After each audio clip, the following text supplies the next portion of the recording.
Malaysian മലയാളികൾക്കൊപ്പമാണ് ഇന്ന് ആഘോഷിക്കാൻ പോകുന്നത്. US-ലെ ഓണമൊക്കെ ഞാൻ കണ്ടിട്ടുണ്ട്, പക്ഷെ മലേഷ്യയിലെ ഓണം എങ്ങനെ ഇരിക്കുന്നു നമുക്ക് ഇന്ന് കാണാം.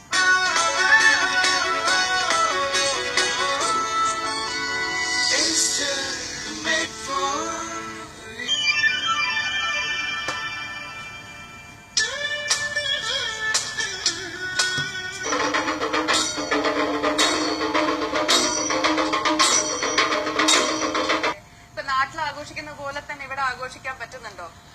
നാട്ടിലത്തെ രീതിയിൽ അങ്ങനെ അത്ര ഉണ്ടാവില്ല. എന്താ വെച്ചാൽ നമുക്ക് ഓണ ദിവസം നമുക്ക് ഒഴിവില്ല, നമുക്ക് അന്ന് ദിവസം പബ്ലിക് ഹോളിഡേ നമുക്ക് കിട്ടില്ല, നമുക്ക് ലോക്കലായിട്ടുള്ളതാണ് അല്ലേ. അത് കാരണം ഞങ്ങള് കൂടുന്നത് ഞങ്ങൾ കാണാൻ തിരുവാതിരക്കളി ഉറപ്പ്. അപ്പൊ നമ്മുടെ വക നിങ്ങൾക്ക് തിരുവാതിരക്കളി ഉണ്ട്. അപ്പോൾ നമുക്ക് പ്രോഗ്രാംസിലേക്ക് ഒന്ന് കടക്കാം. അപ്പൊ നമുക്ക് ഇന്ന് കുറെ പ്രോഗ്രാംസ് ഒരുക്കി വെച്ചിട്ടുണ്ട്.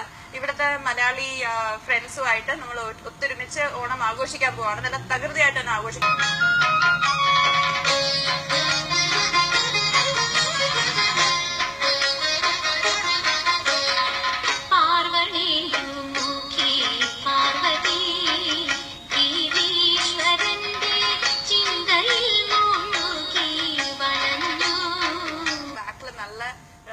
ഡാൻസസ് ഒക്കെ നിപ്പുണ്ട്. എന്താ ഇവിടെ സംഭവിക്കാൻ പോകുന്നത്? നമ്മളിപ്പോ കാണാൻ പോകുന്നത് മലേഷ്യ ഹിന്ദു മത പാരമ്പര്യ സാംസ്കാരിക പരിഷത്തിന്റെ ഒരു നൃത്തമാണ്. അത് അവതരിപ്പിക്കാൻ പോകുന്നത് great and gold dancers. Great and gold dancers Indian style നൃത്തമാണോ? സെമി ക്ലാസിക്കൽ ആണ്, അപ്പൊ ഇന്ത്യൻ തന്നെയാണ്, പകുതി ഇന്ത്യൻ. ഓക്കെ, അപ്പൊ let's watch the Onam special നൃത്തം.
എല്ലാവർക്കും ഒത്തിരി ഇഷ്ടപ്പെട്ടു. കലാപരിപാടികളുടെ സമയം കഴിഞ്ഞു. ഇനി നമ്മളെല്ലാരും വെയിറ്റ് ചെയ്ത് നിന്ന സംഭവമാണ് ഇനി വരാൻ പോകുന്നത്. അതായത് ഓണസദ്യ. നമുക്ക് വേണ്ടി ഇവിടുത്തെ നമ്മുടെ മലയാളി സുഹൃത്തുക്കൾ ഓണസദ്യ ഒരുക്കിയിട്ടുണ്ട്. അപ്പൊ നമുക്ക് എല്ലാവർക്കും പോയി ഓണസദ്യ കഴിക്കാം. പോയിട്ട്